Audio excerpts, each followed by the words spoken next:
The Promise by the Prowler. There was a young banker named Jonathan Rowland, and he was off to the yearly summer ball. When he arrived, he said hello to his friends and went to the refreshment table. There he met a young girl named Julie. Their hands grazed as each grabbed for the same cup. He apologized, and they sat down and had some punch and got to know each other. The two were having the most tremendous time. They told each other about themselves, their hobbies, their hopes and dreams. By the end of the dance, there wasn't a single thing they did not know about each other. As a matter of fact, they had such a great time getting to know one another, they never even had a chance to dance. The music ended, and an announcement from the stage declared this dance was over. "My goodness, the time flew by," Jonathan said. Julie agreed. Jonathan asked Julie if she would save a dance for him at the next ball, and she of course agreed. Thunder could be heard in the distance, and heavy rain hitting the roof of the town hall. Jonathan had brought an umbrella with him and asked to escort Julie home. She said yes, and they started to walk. She thanked him and said she didn't live far, just over the bridge, in a nice little cottage on the beach. It was raining, but not as heavy as before. They continued to talk and enjoy each other's company, and when they reached the bridge, Julie decided to stop at the railing and look down at the waves crashing upon the rocks below. The wind was beginning to blow quite strongly. Jonathan was starting to feel his umbrella being tugged from his hand. "Julie, it's starting to get pretty bad out here. Maybe we should start heading home now." Julie turned around with a smile on her face, but before she could say anything, the wood railing she was leaning against cracked, and a strong gust of wind knocked her over the side. "Julie, no!" Jonathan cried out in horror as he heard her screams echo as she fell to the water below. Jonathan dove in to try and save her, just missing the rocks. He searched and searched to no avail, barely making it out of the water with his own life. The storm was so violent, Julie's body was never recovered. Jonathan wasn't the same after that. He kept to himself and didn't socialize with anyone. Until a year later, a friend of his was able to get him out of the house and come with him to the summer ball. Jonathan did not want to go at first, but with constant prodding, he gave in and decided to go. Plus, he thought it might do him some good to be at a place where he was last happiest.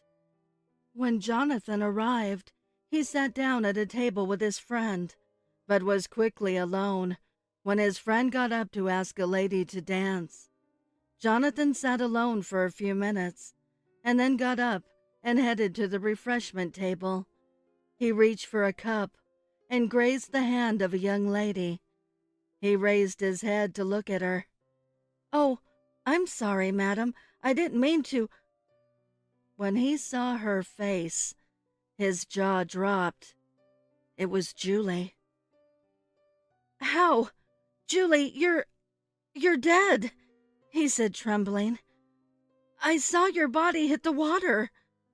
You drowned."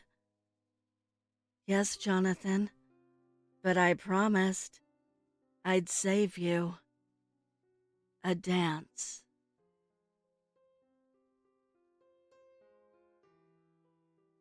Whiteface by dreameffects. Mariella believed in ghosts.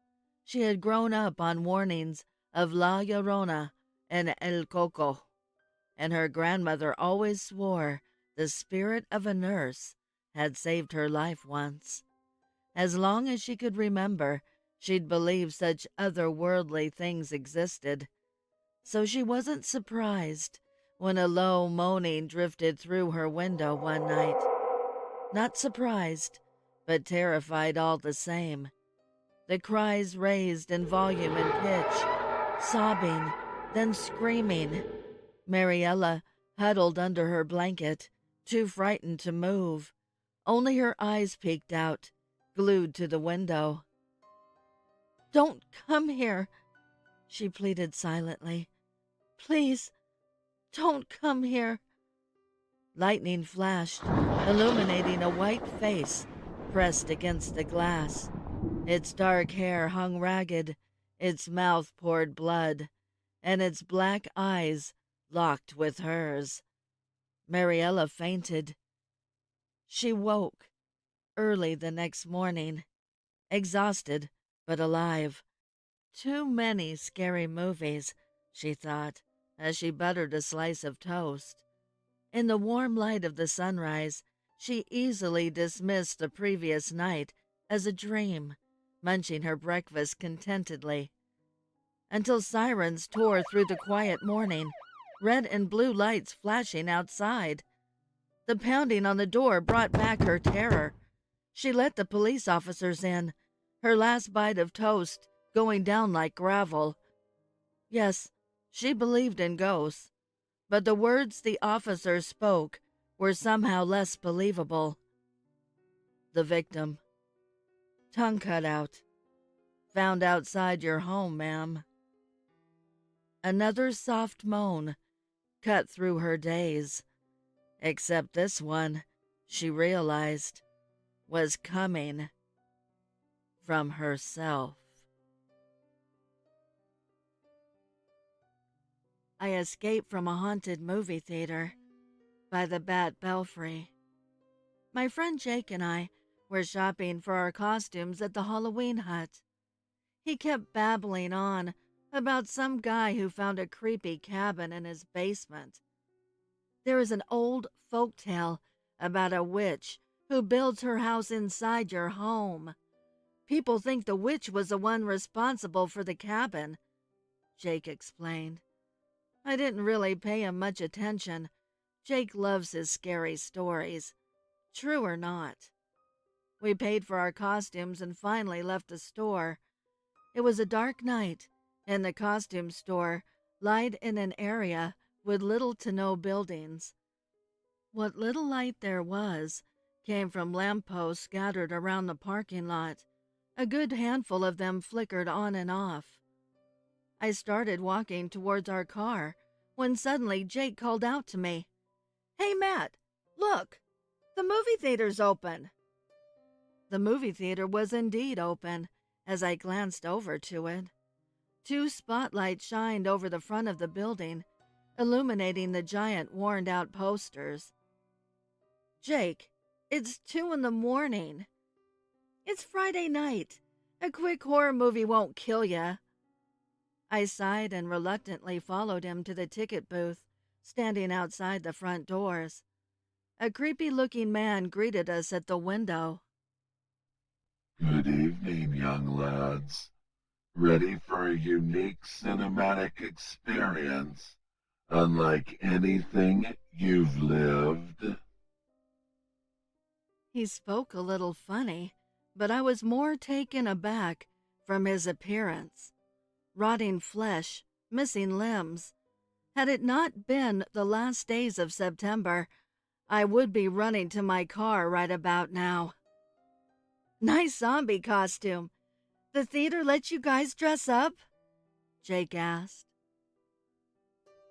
Why, good sir, this is my uniform. All part of the immersive experience. Cool. Anyways, you got any movies playing right now? Just one. He handed me and Jake a pair of tickets and waved us towards the door. Didn't ask for any payment. Sweet. Jake retrieved the 2 tickets and dragged me inside.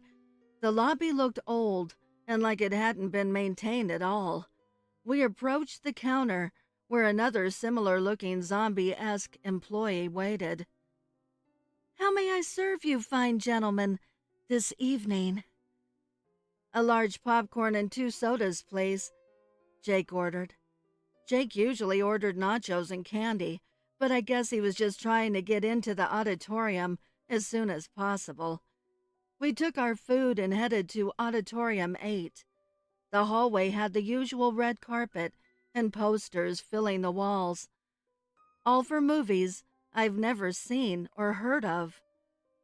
We stopped briefly when the employee from the concession stand came running to us with a pair of 3D glasses. "Forgot to give you guys these. You'll need them." The employee then returned to the lobby.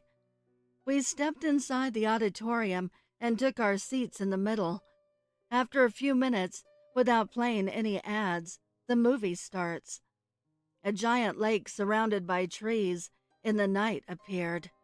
A tall, bulky man with an axe stood by the lake, looking directly at us. He began walking to us for what felt like an eternity. "This movie is kinda slow, don't you think?" I told Jake. We watched as a man jumped out of the screen and inside the auditorium. I stood up from my seat and took off my glasses. The man disappeared. I turned to Jake, who did the same. "Yo, what?" I asked. Jake put his glasses back on, and so did I. The man now appeared in the row in front of us, swinging his axe. I ducked out of the way and saw the axe slice through Jake's arm. Jake screamed at the top of his lungs. Tears flooded out as he froze in shock. Flight or fight instinct kicking in, I ran out of the auditorium and down the hall. Various serial killers and creatures I recognized from the posters came out of their respective auditoriums. I tossed and rolled the trash cans to slow them down as I made my way out of the movie theater. Running to my car, the employee at the ticket booth hollered at me. "Hope you had a wonderful time, and see you again soon." I got in my car and floored it. Called the cops once I drove past a good 10 blocks. When they arrived, they found the theater empty and abandoned, as I had remembered it before Jake and I entered the Halloween hut. Jake was nowhere to be found. I still have the ticket from the theater and the glasses. Every now and then at night, I put them on to make sure none of them followed me home. But every now and then, I don't know why this even occurred to me, I could maybe wear them one night and see my friend Jake again. La Llorona of Punta Negra. Deleted author. La Llorona is a common urban legend known in all of Spanish-speaking America and parts of the States. Basically, she is a woman who once loved a man, but when she was refused by him, she decided it was because she had children.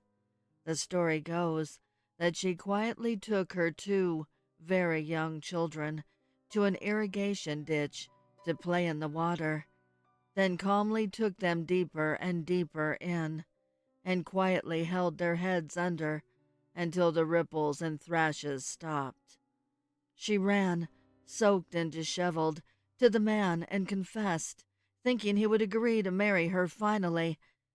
He said no. He panicked, he struck her, and threw her out.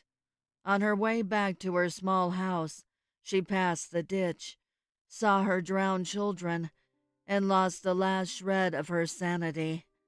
She flung herself into the water and let herself drown. Now, if you believe, she wanders lakes, streams, irrigation ditches, and beaches, any water, calling out for her children. If she finds a young person, she will approach them, and upon realizing they are not hers, will attack, crying in rage and loss, and drown the individual. Her tears never stop flowing, and thus she is called the crying woman, La Llorona. I thought that was a legend, but when I moved to Lima, Peru, My mother bought a beach house in a private beach called Punta Negra, so called for its impressive black rocks jutting up into the Pacific fog and its many large black crabs.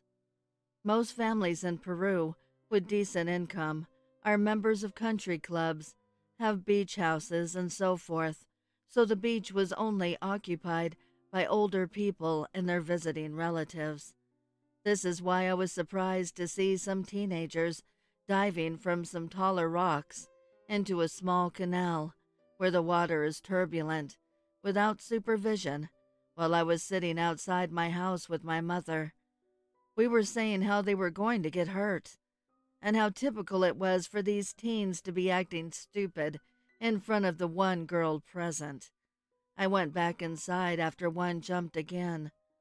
The next day, my mother, my brother, and I, had to leave because the beach was closed due to an accident.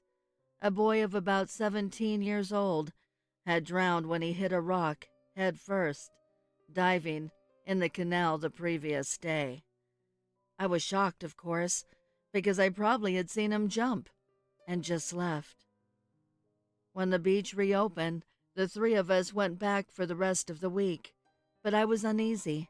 I was 11 or 12 at the time, but found myself crying myself to sleep each night I was there, feeling sad, hopeless, and all around pathetic.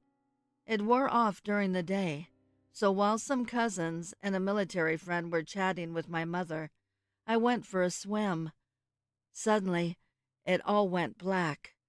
I only felt sharp pain all over my legs and face, and salt in my mouth. I came to being carried out by the military guy.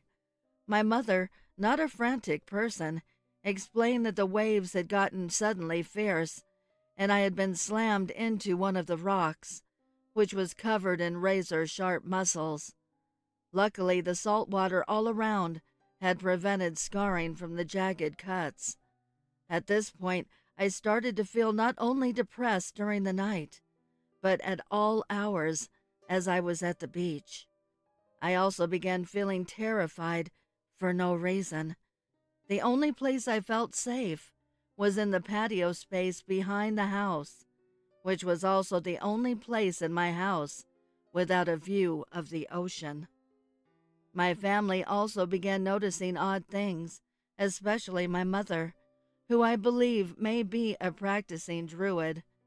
My mother was staying one weekend with her friend at the house, and all the large windows in the master bedroom opened without a wind, and an enormous black bird got in.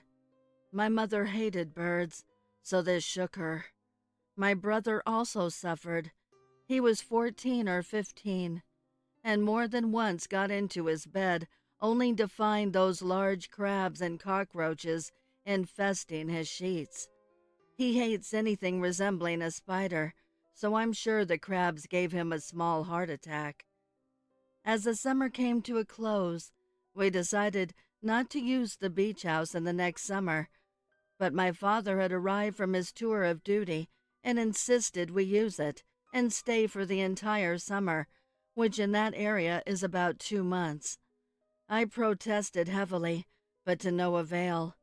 It seemed that while everyone's fears were coming true, with my mother almost losing me and the bird, the creatures in my brother's bed, I was the only one who felt powerful pain while being there. Now that I was forced to be by the beach at all times, I started noticing frequent visitors, such as our cousins who had a house to our left, and an old couple who owned a nearby villa. I also noticed a woman, middle-aged, who never seemed to go into any house in particular. She did stop by a couple houses every other week or so, but she ambled slowly by our house every day and looked into my bedroom window as she did. It was those eyes, dark, soulless, and distorted by the tears ever present. She wore traditional Peruvian garb, which was odd because she did not look like an indigenous person, as most people in Peru without apparel were. She was actually very beautiful, with light skin, another rarity, and a frail appearance. She was also very tall for a Peruvian woman, standing at about 180 centimeters, about 5 feet 9 inches. She both fascinated and enthralled me, but my brother only found her to be weird for peeping. He didn't find her attractive at all, but she was the only thing by the sea that did not make me feel sick. But then I started dreaming. I'm not a very peaceful sleeper. I have constant nightmares, and once when I was taking pills to prevent malaria, my dreams took on a horror I still block out. Though if I want, I could remember them clearly. The dreams at Punta Negra were hundreds of times worse, filled with water, darkness, icy cold salty brine, and the sound of crying. I woke every day, wanting to just jump into the ocean and die. Near the end of the summer, my family had to go back to Lima to restock on groceries to bring back. I was too numb inside to go with them, or even leave my bed, so I ended up alone in the house. I spent my time breathing slowly and trying to feel happy, but I could only cry silently. About 30 minutes into my little moment, I heard the sliding glass door at the front of the house open and slam closed, as one might do if they were kicking it shut due to their armloads of groceries. I was motivated enough to get up and go to the kitchen to help, but it wasn't my parents or brother. It was the woman. But it was not the woman. She was dressed as usual, and with the same eyes, tear-stricken, but the similarities ended there. I immediately noticed her size, now around 150 centimeters, less than 5 feet tall, and her old shriveled face. Her clothes were faded and wet, as if they had been hand-washed in salty water many times. I made a run to the patio, but she moved like a wave and took me by the wrist. Her hand was so cold that I went into shock for a second. I was suddenly in the water. I was in the canal, between the two enormous rocks, laden with sharp black mussels and crawling with crabs.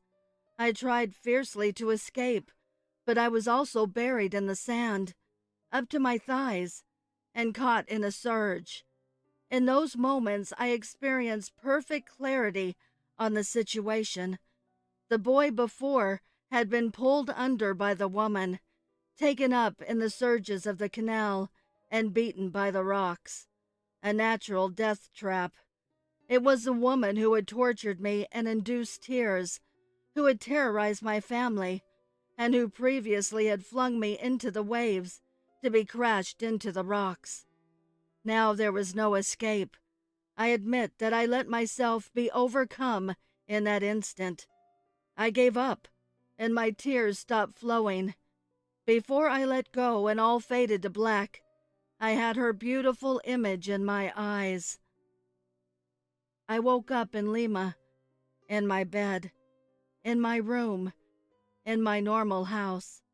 My mother was with me and calmly explained that she had wrestled me from an old woman who was keeping my head down in the water in the canal and pulled me up from the sand. We never went back to that house or the beach, not as a family. But in my last few weeks in Lima, before I moved in June of this year, I bummed a ride off of a friend with a house there, and in the winter chill and drizzle, I walked right to the water's edge. I could hear crying.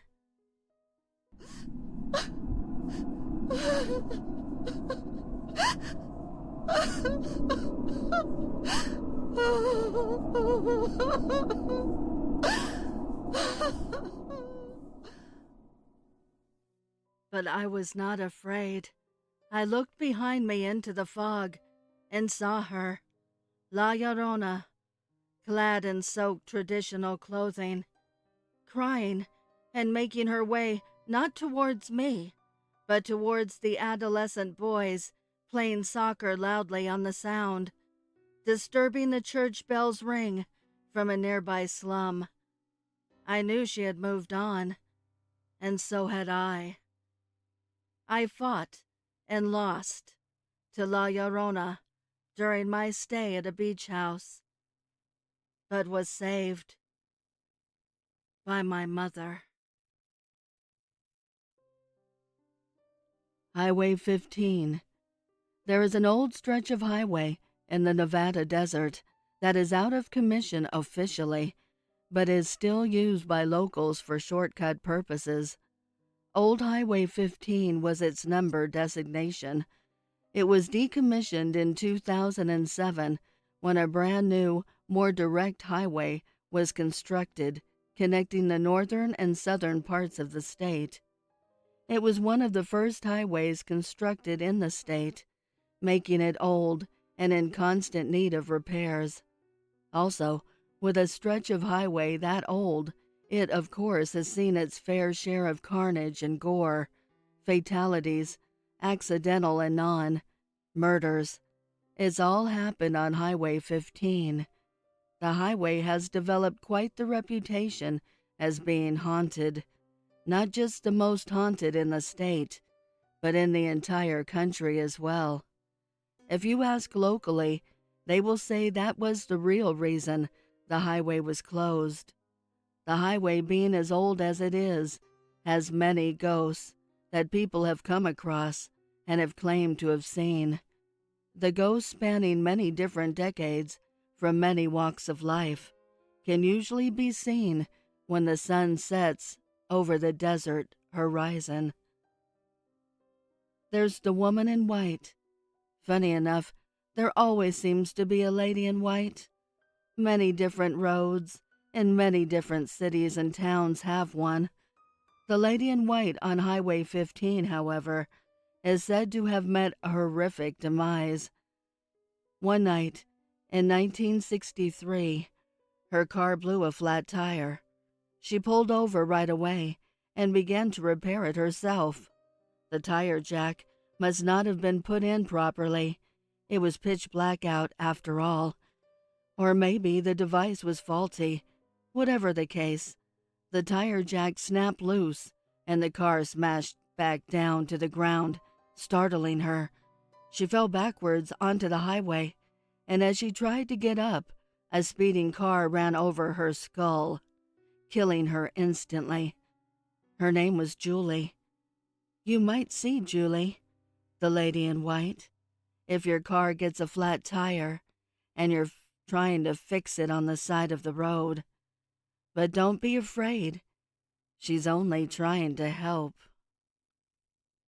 Another ghost you might see wandering down the old desert highway is the spirit of little Brody Riley. At least 5 years of age, he was able to free himself from his car seat and open the back seat door. He fell out of the moving vehicle, and before his parents could act, he was ran over by oncoming traffic, the details too gruesome to repeat. He is said to show up when improper safety procedures are taking place on the road, so whatever you do, keep it safe out there. The most famous ghost out on Highway 15, however, and the ghost that you don't want to have a run-in with, is the ghost of Natalie Hatchery, a woman in her early 20s. She was hitchhiking down the dark desert highway one night in 1973 when she was picked up by who people think to have been the Desert Strangler, a serial killer who claimed multiple victims on Old Highway 15 during the time. Her body was found savagely ripped apart on the side of the road, not only by the Desert Strangler's savagery, but also by the desert animals that decided to feast on her flesh. She was left strewn on the side of the road and discarded disrespectfully. It is said that is why she haunts the old highway. It is said she's a protector of young women who break down on the highway. But if you're a man traveling alone, beware. for she does not take kindly to male travelers driving down her highway. It is said men driving past the spot where she was horrifically killed will experience tire blowouts, engine failure, objects hitting their windows, etc. While stranded on the side of the highway, there are accounts of the men being scratched, sudden fainting, chest pains, and extreme sharp pains that emanate through the entire body. I can attest first-handedly, for I felt the spectral attack personally as I drove down the highway, alone one dark, stormy desert night. So, gentlemen, beware of Natalie if you travel alone. And as for everyone else, you best think twice before taking that shortcut. Or do you think you have what it takes to travel down Highway 15 alone? Abandoned Asylum. It was a dark and stormy night when Jane and her friends decided to explore the abandoned asylum on the outskirts of town. They had heard the rumors of strange occurrences and ghostly sightings, but they didn't believe in such nonsense. They thought it would be a thrilling and fun adventure. As they entered the decrepit building, they immediately regretted their decision. The air was thick with a musty smell, and the floorboards creaked beneath their feet. They heard strange noises coming from the shadows, and their flashlights flickered. They made their way through the maze of corridors and rooms, laughing nervously at the spooky atmosphere. But as they entered the main hall, the laughter quickly died in their throats. They saw a figure standing at the far end, shrouded in darkness. It beckoned to them with an outstretched hand, beckoning them closer. Jane and her friends tried to run, but their feet felt like lead and they couldn't move. They were paralyzed with fear as the figure stepped out of the shadows and revealed its face. It was a patient who had died at the asylum. His eyes were empty and his skin was rotting away. Ah! He let out a blood-curdling scream and disappeared into the darkness. Jane and her friends were never seen again. Some say they were trapped in the asylum, forever doomed to roam the halls with the ghostly patients. And on stormy nights, if you listen closely, you can hear their screams coming from the abandoned asylum.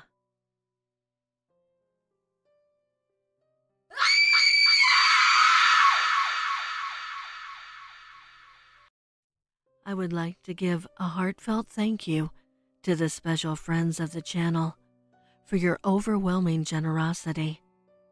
If you would like to support the channel, the link is below in the description. Also, please send me your stories and poems to duchessofdarkness27@gmail.com. You can also find me on Instagram at Duchess.ofdarkness and Twitter at DuchessofDarkN2. I want to thank all my listeners for your kindness, your encouragement, and your support. It means the world to me. Thank you for joining me. Until next time.